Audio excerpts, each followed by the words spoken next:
사건 전문가 모시고 사건 사고 다루도록 하겠습니다. 안녕하십니까? 안녕하세요. 예. 자, 첫 번째 사건은요. 이 사고 후 미조치 등으로 구속 기소된 가수 김호중 씨 사건 저희가 보려고 하는데요.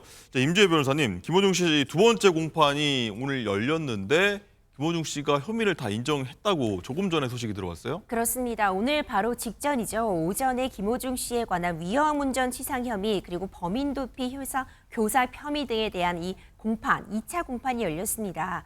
앞서 지난달 10일에 있었던 1차 공판에서는 김호중 씨 변호인이 그러니까 사건 기록 검토에 시간이 필요하다고 하면서 어떤 범죄 혐의, 이 공소 사실에 대한 인정도 부인도 하지 않았고요. 함께 기소됐던 소속사 대표나 본부장, 매니저들의 경우에만 어떤 이 기소된 혐의에 대해서 인정을 했었습니다. 예. 하지만 방금 시작돼 그리고 금방 굉장히 짧게 맞춰진 이 2차 공판에서는 김호중 씨 역시도 범죄 사실에 대한 모든 부분에 대해서 인정을 하는 것으로 시인을 하는 것으로 입장을 밝혔다고 전해지고 있습니다. 네. 그러니까 원래 1차 공판 기일에서 보통 이제 변호인이 검토할 시간이 부족하면 다음번 기일에 입장을 밝히겠다고 말하는 경우는 있을 수 있는 일이에요. 그러니까 당시에 변호인단에 대한 교체도 있었고 워낙 사건 기록이 방대하다 보니까 일단 2차 공판 기일까지 좀 시간은 벌어둔 것으로 보이고요.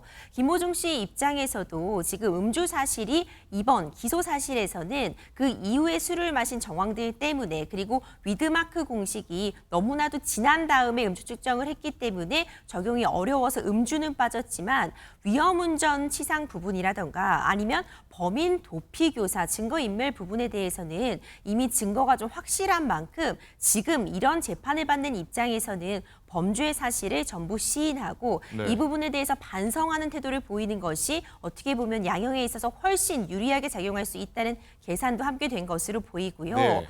이와 함께 검찰 측에서는 이 매니저를 제외한 이제 대표 본부장 김호중 씨 이렇게 이 공범을 적용하겠다, 공범 규정을 적용하겠다고 밝혔거든요. 네. 그러니까 이들의 관계가 한 명처럼 움직여져서 이루어졌다면 뭐 누가 누구를 시켰다거나 누가 그에 응했다 이런 부분이 한 몸처럼 이루어졌다 이렇게 보고 있기 때문에 이 부분이 이제 기소 사실에 추가가 되었는데 어떤 양형에 있어서 큰 차이를 가져올 것 같지는 않지만 그러니까 이제 김호중 씨가 범죄 사실을 시인한 만큼 어떤 범인 도피 교사나 증거 인멸 부분에 대해서도 이들에 대해서 한 몸처럼 하나로 한 몸처럼 이루어졌다 이런 부분이 마지막 공판 기일까지 한 번 더 수사가 진행될 것으로 보이고요. 네. 다음 달 30일 최종 공판이 진행될 예정입니다. 그렇군요. 10월에 1심 선고 전망이 나온다 이런 얘기가 나왔고요. 어쨌든 피해자와 합의됐다고 지금 조금 전에 얘기가 나왔고 얼마 전에 저희가 다뤘는데 이 택시기사 피해자분이 탄원서, 선처를 바란다 김호중 씨 이런 얘기를 나왔지 않습니까? 그럼 좀 형이 좀 낮아질 수 있습니까? 그렇죠. 그 부분이 사실 이런 사건에 있어서는 굉장히 중요하긴 합니다. 그러니까 피해자, 어쨌든 교통사고였습니다. 교통사고였고 피해가 발생한 피해자가 있는 상황이었는데 피해자와 합의를 했다면은 어쨌든 피해 회복이 되지 못한 경우보다는 합의를 했다는 것이 훨씬 양형에 있어서는 참작될 요소로 볼 수는 있고요. 예. 당시에도 이제 언론에도 대응이 나왔지만 김호중 씨 측에서 막 먼저 뭐 합의서를 작성해 달라거나 뭐 선처를 해달라고 부탁한 것은 아니었지만 택시기사 측에서 자발적으로 이런 탄원서 내지는 이제 처벌을 원치 않는다는 의견을 제출한 것으로 알려져 있어요. 그런 부분들이 감안은 충분히 되겠지만 어쨌든 지금 받고 있는 혐의들이 결코 가볍지가 않습니다. 위험운전 치사이라는 것 자체의 형량도 매우 높고 음주운전을 부인하다가 열흘이 지난 시점에서 인정한 그런 죄질이 좋지 못한 정황들 이런 부분 때문에 네. 최종적으로 어떤 형량이 내려질지는 좀 선고 결과를 기다릴 필요 있을 것 같습니다. 그렇군요. 어쨌든 이 재판을 앞두고 새벽 6시부터 김호중 씨 팬들이 거의 콘서트급 열기를 띨 정도로 많이 몰렸다 이런 얘기가 지금 나오고 있는데 장가 기자, 이 관련해서 이 국회에서는 이른바 이 술타기, 운전자 바꿔치기 뭐 이런 관련해서 입법을 추진하고 있는데 여기에 대해서 김호중 씨 팬들의 항의가 굉장히 많이 빗발치고 있다 이런 얘기가 들려요. 그렇습니다. 이 김호중 방지법이라고 불리는 도로교통법 개정안이 발의가 되니까 네. 이제 해당 법안의 입법 예고 페이지에요. 이 10,000건에 달하는 팬들의 법안 반대 의견이 달렸습니다.